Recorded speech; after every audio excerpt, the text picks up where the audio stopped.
All right, cool. Hey, y'all. Thanks for coming out, and thanks for the TAC Product Center for inviting us out. This is TAC for Public Safety, Superpowers for a Complex World. Screenshot of the FIRUS video from California. This is what we use for doing wildfire mapping in California. I thought it was kind of a neat screenshot there.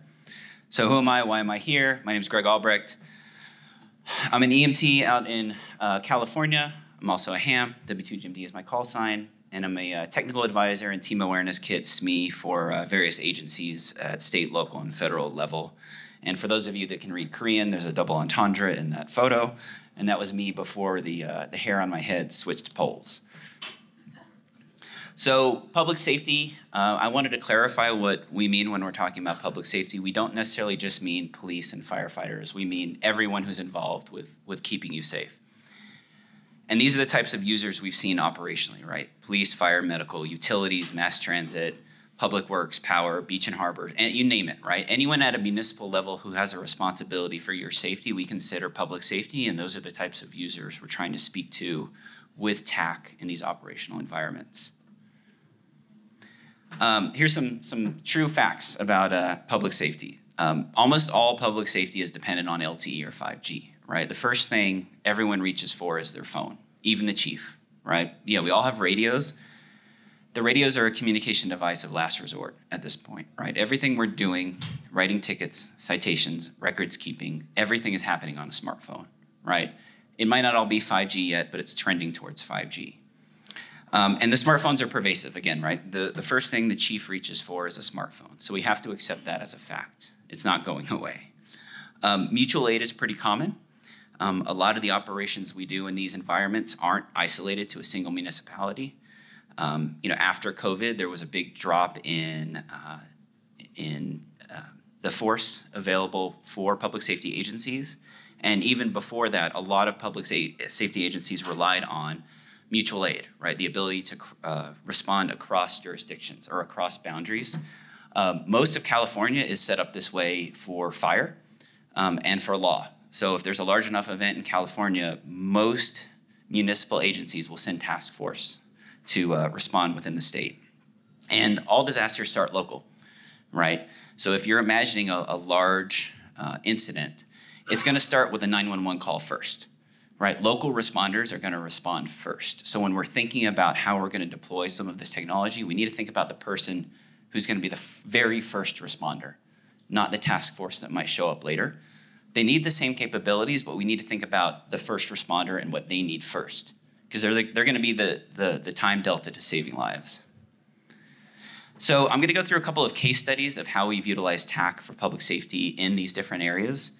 The first, we're going to talk about a major city police department. I'm not going to name names, but you could draw the lines there. It started with their tactical units. Their SWAT teams and their tactical units were turned on to TAC early on, thanks to the folks at FBI who provided them with server access. And they had been using it operationally and for mission planning for a long time, right? Whenever they're going to go serve a warrant or deal with a risky suspect, all of their mission planning is happening in TAC today, right? This is how they roll it out. Real-time data was actually secondary for those folks. They were using the TAC as a moving map that they could deploy out to all of their units before they got on scene. There was an NSSE, a national security event in the city that necessitated bringing everyone on board. So this went from just being something that tactical units used to expanding out to the specs. So those are your counter snipers and EOD type folks. The Homeland Security units, SID units, high-intensity units, everyone started using TAC because of the national security event. And really, that was a good way of introducing those units to TAC and getting them on board really quickly and having them start adopting it for their everyday use. And today, multiple units across different bureaus are using it operationally every day. And this is everything from street beats all the way up to sting and bust to high interdiction stuff. And it is now the basis for the real-time crime center that they're building out there. So real-time crime centers are a trend among law enforcement agencies, right, where they can centralize all of their data and intelligence collection. And this police department is using ATAC as the basis for their real-time crime center. So all real-time crime data that comes in is now going into TAC, and that's what they're using in their real-time crime center. So this is where they deconflict arrests, high-intensity interdictions, things like that. So imagine the room with all the screens. What year did that started with? I don't remember when the tactical unit started, but the NSSC was just in the last year, and they've blown up. I mean, figuratively, but it's taken off within the department. So, we deal with a couple unique things where we're at. Organized retail crime is pretty big where we're at. And bonus points if someone knows what the name of that handbag is. No one? No. Low-key hobo. It's a $3,000 handbag. It's real money, right? $3,000 is real money. So the systems they're using are things like these asset protection and recovery systems. You might be familiar with these from bank heist and stuff, the things that you could hide in stacks of money. Well, you enclose that in a little bit of leather and stick it in an expensive handbag, and now you have a way of tracking handbags. So what they'll do is they'll draw a geofence around one of these areas, around one of these stores, and they're able to track and monitor the geofence for this handbag. So instead of relying on some outdated system or some antiquated system, they're now able to do this in TAC. So they're using TAC for their organized retail crime interdictions in the city today. They've also rolled this out for their real-time tracking and historical tracking. So this is one of those tracking devices that you would affix to a vehicle if you're doing suspect tracking or any kind of tracking. It gives them vehicle-mounted GPS, alarms and alerts, and movement indicators. And we can actually replay that data within ATAC. And so, a detective who might be using this data now has that real-time data of where their units are overlaid with historical data from these trackers or real-time data from these trackers. So this is an LTE-based tracker that's just pumping out GPS positions, and we pump that into ITAC for those units. Cellular forensics. So this is the data you might get back from a cell phone company under either exigent or non-exigent purposes. We get CDR data, call data, and real-time pings. So when they're tracking or monitoring someone, we can use the tower data and overlay geofences on the tower data to tell us when there's movement for a phone of interest, or we can use it for analyzing historical data, right? It gives us a single pane of glass to look at that type of data. This is my favorite. This is the baby cam. That's a camera in there, actually a PTZ camera, no less. So they're using this for bait vehicles. We have a big problem with vehicle break-ins and vehicle thefts where we're at. So they're using this today, and they're pumping this into TAC. So not only are they able to see where the bait vehicle is at, they can pull up a live video feed from inside the vehicle and overlay that in TAC. So the operators who are out there, these are usually UC folks, plainclothes folks. They're able to pull up that data in real time on their phones, because mostly that's what they're carrying anyway, right? Like I said before, radios are secondary for those types of users. Another case study, Baker to Vegas. This is a 120-mile foot race through the California desert from Baker, California to Las Vegas, as the name implies. Most of that is denied connectivity. There's no LTE out there. Verizon rolls out these, they call them spots. It's like a cow or colt, if you're familiar with that terminology. They'll roll out about 26 of these along, not 26, 20 of these along the race path. And they're using TAC. They're using TAC to track the medical support and logistics users, as well as they often have to do medevacs out there. They pull in the ADSB data as well. So this was the second year they've run the entire race on TAC from Baker all the way to Vegas. 9,000 people, 6,000 runners, all law enforcement. So it's a law enforcement benefiting race. So Verizon's rolling this out today with our support. Corona Fire Department, AJ was just up here talking. These are some of the integrations we've done for Corona. California used to have a statewide AVL for all mutual aid fire apparatus. They've since moved that into other systems, but we were able to pull that in from that AVL. We use PulsePoint for their CAD. PulsePoint is an aggregator for CAD data from departments. Typically, on a civilian level, it's used for civilian responders to be able to respond when there's an MI or a need for an AED. It gives you that real-time data from the departments. We actually pump that through into AJ's team's ATAC, both on TAC server and CIDEX. And they've recently moved to a system called Tablet Command, which is popular at least in the western states for fire response. And we now use that to pull in their AVL data as well.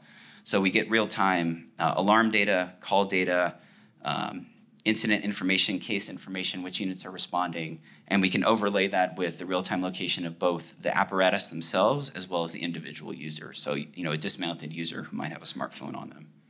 We merge that all into a TAC interface for them. This was a music festival we did a couple years ago. We tied in their incident management system into TAC, and we're able to actually use TAC chat as a way of updating real-time call status information for those users.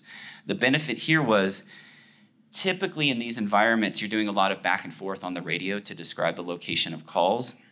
And because we're able to geolocate those calls on the map and provide real-time call information, our units could just vector right towards the calls, right? No more back and forth. Which tree are you standing by? How many yards away from the fence are you? Just look on the map, vector right towards the call. My favorite part about this was when I heard a dispatcher tell someone that they were walking in the wrong direction, which, that's time saved, which is lives saved, right? We also use this to build a Google Sheets-based unit status dashboard. So they run multiple ALS field hospitals there, and we kept real-time data on the field hospitals as well as which units were responding based on the data we got from TAC. So when a unit was responding, they could punch themselves, en route, on scene, cleared, UTL, and we could pump that through to it was a simple spreadsheet, but it worked, right? It provided a unit dashboard. The other thing that came up was we had a critical incident where a 911 call came in for a CPR in progress, and I'll hint, it's always a CPR in progress, but whatever. It was a CPR in progress. We couldn't find it, and the problem was the 911 dispatcher knew where the call was at. Our units did not. So very quickly, we turned around an integration with a system called Rapid SOS, which provides real-time call information from 911 callers, and we're able to pump that out into TAC. Again, no more having to guess where the call was coming from or no more back and forth on the radio. We could vector the medical units right to that call. We worked on this with COTAC. There's Brad over there. And the Forest Service folks, their use case, and Brad, feel free to correct me on this, but this is what I remember. They were out doing fuels control, flying helicopters low and slow. Occasionally they would stall and crash in the area where they were just starting a fire, which is an unfortunate convergence of effects.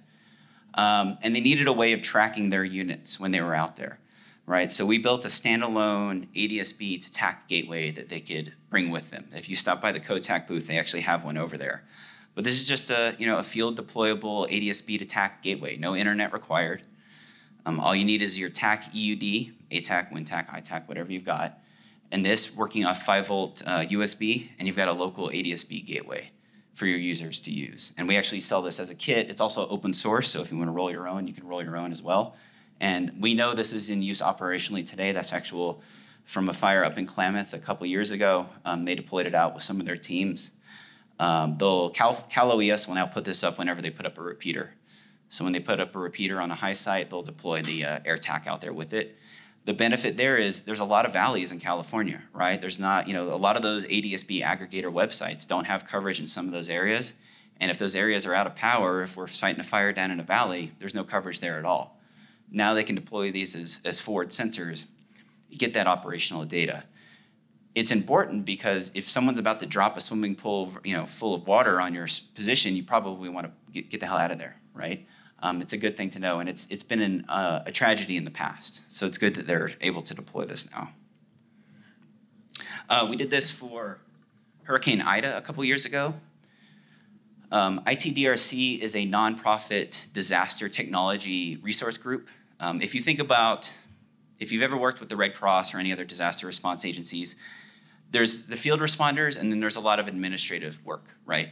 A lot of IT, a lot of networking, a lot of technology that's required in a disaster. ITDRC is an organization that provides that as a nonprofit. They also have their own fleet, and they track a lot of their resources using Salesforce.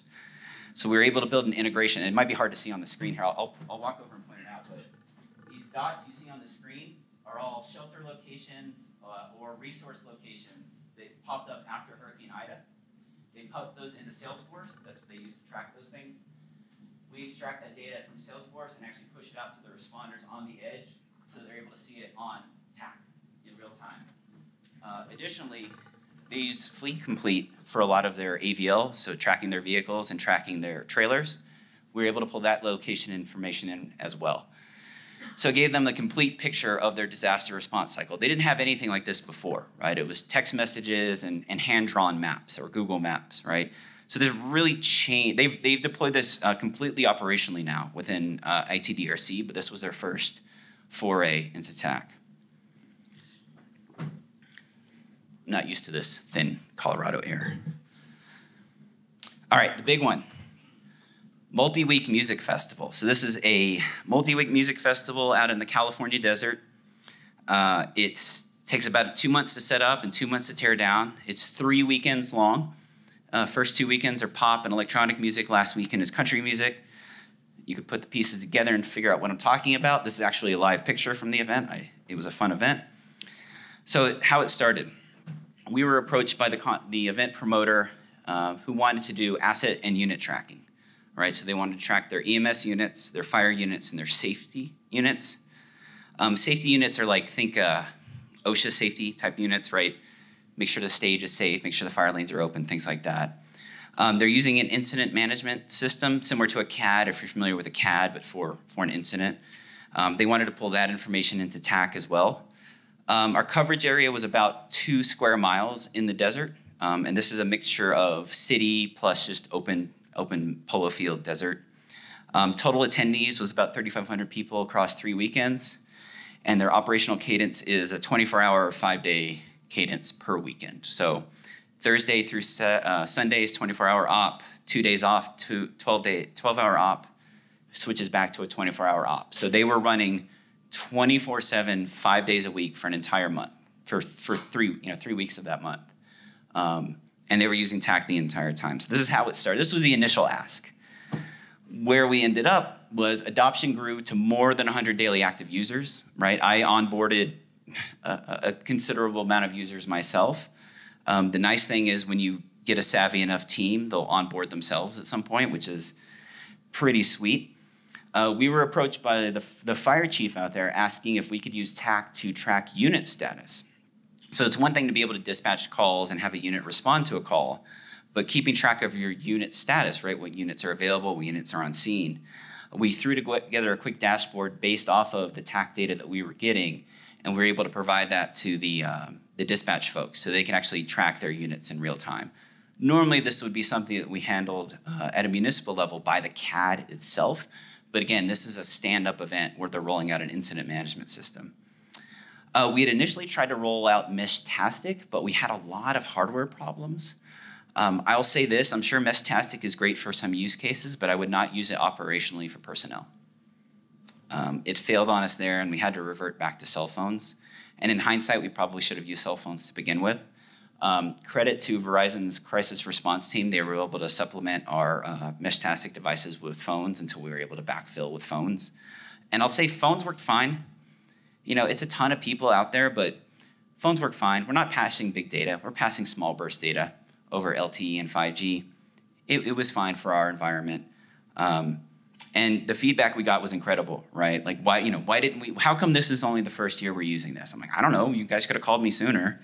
And, there was a critical incident and someone said, everyone needs to be on TAC all the time, always, right? And it started with those medical teams and fire teams and expanded to security, perimeter, fencing, sanitary, public works, right? All of the users are now on the map. A fun one that came out of this was the festival footprint is so big that there is an internal employee shuttle. So think like a golf cart with extra seats to get around the venue, right? I'm a GS0 when I'm there, right? So I don't get a golf cart. I have to wait for the shuttle. And it's hot in the desert. So you're waiting for the shuttle in the heat. And the number one thing you ask yourself is like, where's the stupid shuttle? When is the shuttle gonna get here? So I went back and I complained to my CEO there and he's like, why don't we build a TAC integration for the shuttle? So very quickly what we put together was each of the shuttle stops have this sign, right, to indicate what shuttle stop you're at, and there's a map of the shuttle. So we equipped all of the shuttle buses with TAC trackers and then put together a quick public-facing web page that was linkable by a QR code. So we went back to all of these shuttle stops and we pasted a QR code up there so that next time a schmuck like me is waiting for the shuttle, I could scan the QR code and get a real-time TAC map of where the shuttle was at and its estimated arrival at that stop. So I no longer had to wait in the sweltering California desert. I could find shade until I knew the shuttle was coming, or I could start walking if the shuttle wasn't coming. And we put that together on the spot while we were there, and it was necessity, right? Like, you don't want to wait out in the heat. But that was a really interesting integration that came out of that environment. One question we got asked a lot was, a lot of the estimates about cell phone coverage out there were based off of good vibes. There were cows and colts and open RANs and microcells and picocells and femtocells deployed all over the place. But for the most part, when we're operating in those environments, the only way we know if someone's connected or disconnected is the red dot on TAC, which isn't enough. So this is almost my call to arms for us to say, hey, we need a better way of determining where and when we're getting good coverage. Because the question I got asked is, well, if there's no good coverage, where should we put our ambulances? Right? If we're staging ambulances and we're staging them in a dark zone where there's no LTE coverage, that kind of sucks. But I had really no way of quantifying where the best place was to place our units. So I'm asking, the community, let's try to solve for this, right? Your phones have the ability to collect this telemetry.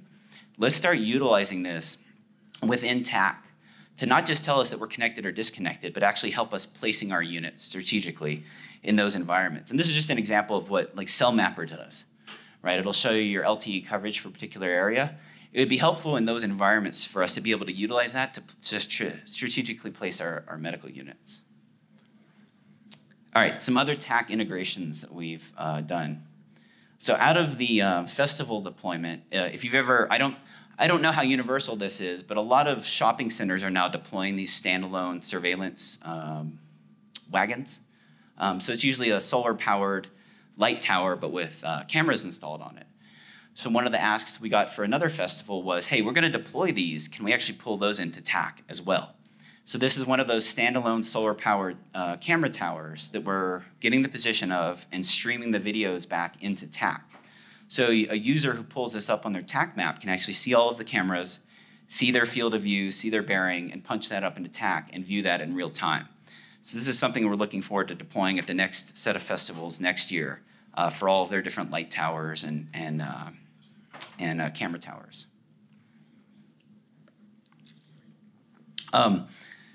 The trend of drones from nuisance to threat is sort of a line that's hard to follow. So one of the areas we've gotten asked about is the ability to do drone detection or counter UAS detection. So this is a system we built to do remote ID to TAC. So you can deploy this as a hand portable device or as here you can see it at a different festival as a fixed sensor at a high site that will show us all of the remote ID compliant drones that are flying in an environment. So this can either be used as a security device to show you drones in an area, or a deconfliction device if you're running your own drone operations, right? This talks directly to TAC. It sees all drone remote ID compliant devices, so all your DJIs, all your Parrots, things of that nature, and pumps it right into TAC. You can have this talk directly to an EUD, or you could pump it up to a TAC server. So this is our counter UAS device. The ARIA all-in-one is our all-in-one device. So this is both an ADSB, AIS, and remote ID receiver device. I have one up here. But this sort of glues together all those different capabilities, right? So if you're in an environment where you just need to be able to collect all sources into TAC, this is a portable battery-powered device that'll pump that data out to you. Again, it'll operate standalone, or you can tie this into a TAC server and share this out to all your users. We've been able to do this because we've created a couple rapid TAC integration software packages. The first is called PyTAC. So this is a Python package that lets you rapidly integrate with TAC. It comes with some example scripts, and most of the integrations you've seen were based off one of these two backends. PyTAC is for Python-based integrations, and Node-RED is a really good flow-based way of integrating with TAC. I bring Node-RED wherever I go. I'm leaving from this tonight, going to Milwaukee for the thing in Milwaukee, and we will be using it there for rapid integrations in Milwaukee. You could run that on everything from a smartphone to a Raspberry Pi to a laptop. But if you're dealing with different data formats, pumping data in and out, or again, if you need to build a quick dashboard for the chief Node-RED's the way to go for that. And these are both open source, Apache licensed. Go nuts. We've also built an operating system that sort of glues a lot of this together, which we're making available for anyone to use. It currently only runs on ARM 64-based processors, but we have a x86 version coming out soon based on Ansible. But ARIA OS is just an OS that ties together all of these rapid integration capabilities, ADSB, AIS, Remote ID. All of these capabilities are tied into the operating system. Again, it's open source, Apache licensed. You can fork it and go nuts. Of course, pull requests are welcome. Some future considerations. Drone first responder, DFR, is an emerging technology that most departments in the US are rolling out. This is the ability to sortie a drone to get on station for a 911 call rapidly. So if you can imagine, again, we're constrained by how many officers we have, right? And even within that, there's a lot of calls to respond to.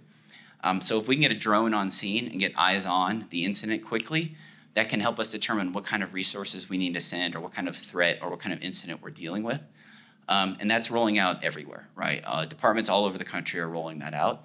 So integrating that into TAC is a future consideration that we should take on as a community.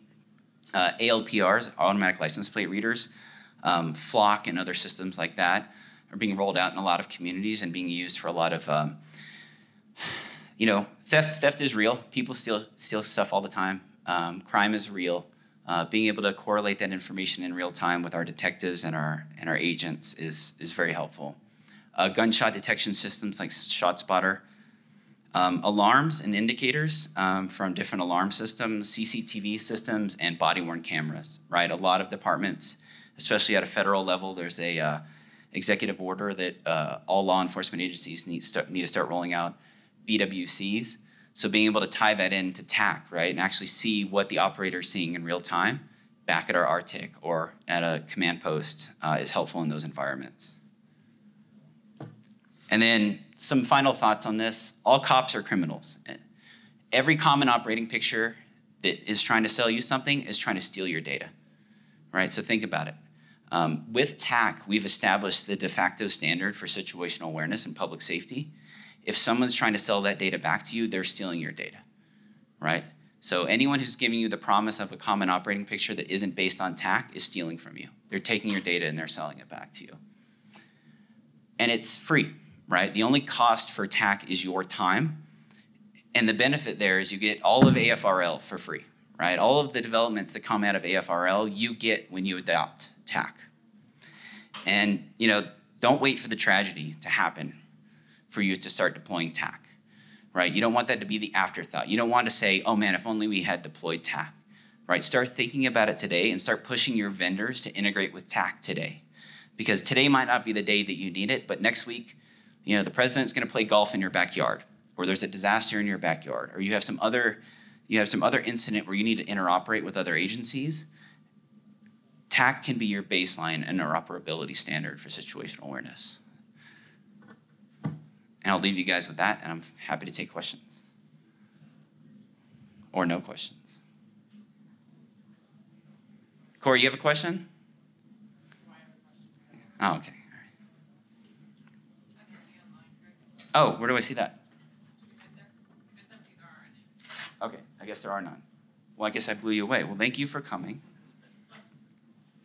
That's all I got. Oh.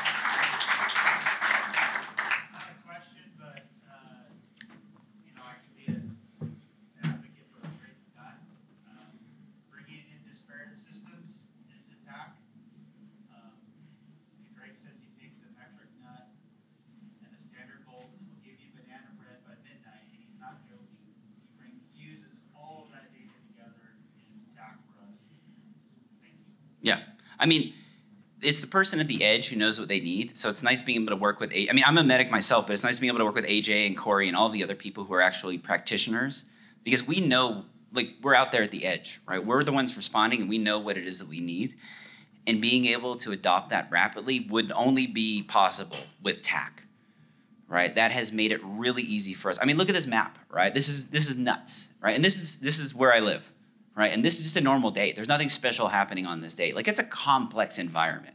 So if you can imagine responding in that, we've got Coast Guard flying there, we've got drones up, We've got flights out of Travis. We've got commercial flights. There's a half a dozen TFRs, right? There's traffic cameras everywhere. Like there's a lot of complexity there.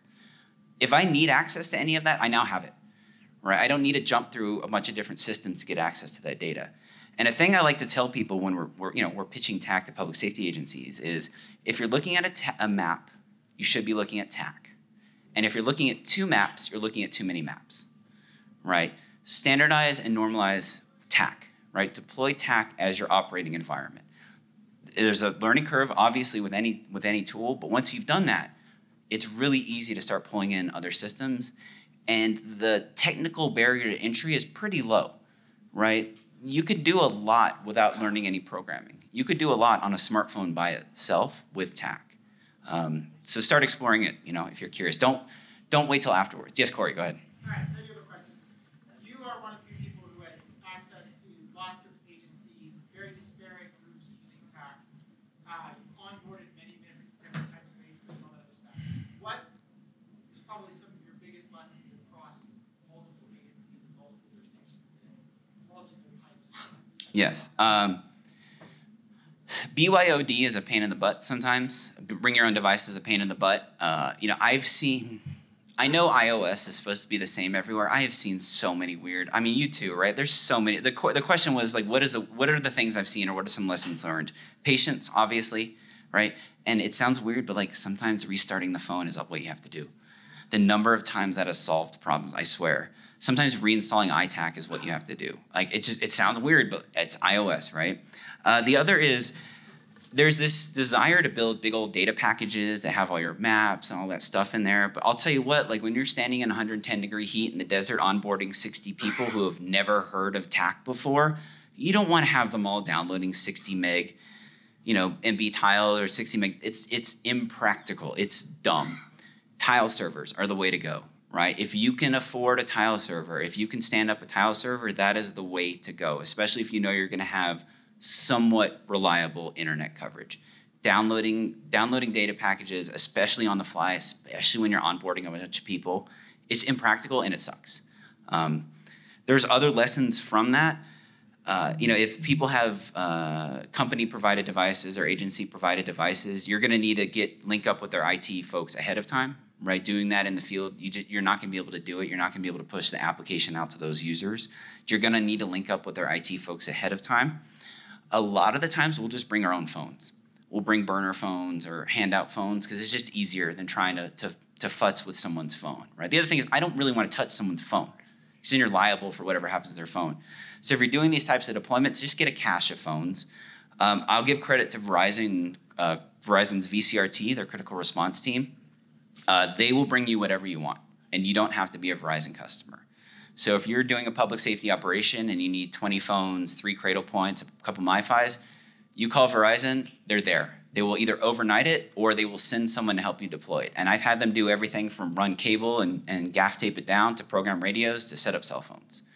I can't speak for the other public safety cellular carriers and their ability to do that, but it has helped us a lot, Verizon coming out doing those things for us. Cool. Well, yes, Charles, go ahead. What's your favorite integration so far? APRS. So like I said, I'm also a ham. Hams have a system called APRS, Automatic Packet Reporting System. It actually came out of the Naval Academy. Bob Barunga was the guy who created it. So it's kind of a precursor for TAC, if you will, in the amateur community. But hams use it for everything, not just tracking, but they'll put sensors on there. There's some radiological sensors that folks have put on there. I think after Fukushima, I used a lot of the APRS RAD sensors to collect data along the coast of California. When people were protesting, just as a side note, when people were protesting the Diablo Canyon nuclear reactor when it was going in, hams built out a nuclear sensing network using UHF APRS to collect the RAD sensor data and pull that in. So that is a good open source for meteorological data, sensor data, positioning data. And it's pretty trivial to pull it in. You could do it over the air like you would AIS or ADSB, or there's internet aggregators for that data as well. And especially if you're doing public service events, hams love operating in that, and that's one of the pillars of amateur radio. Hams are using TAC today as well, right? I've used it when I work as a ham, right? We've used it operationally for the marathons and the walkathons and things that we support because it does everything for us. It has all of the same ways we use it in public safety and defense. Hams use it for public service as well. So there's my pitch for ham radio if you haven't gotten your license. Cool. Well, I'll be around if anyone needs anything. Feel free to grab me. I have some swag as well. But yeah, thanks for coming.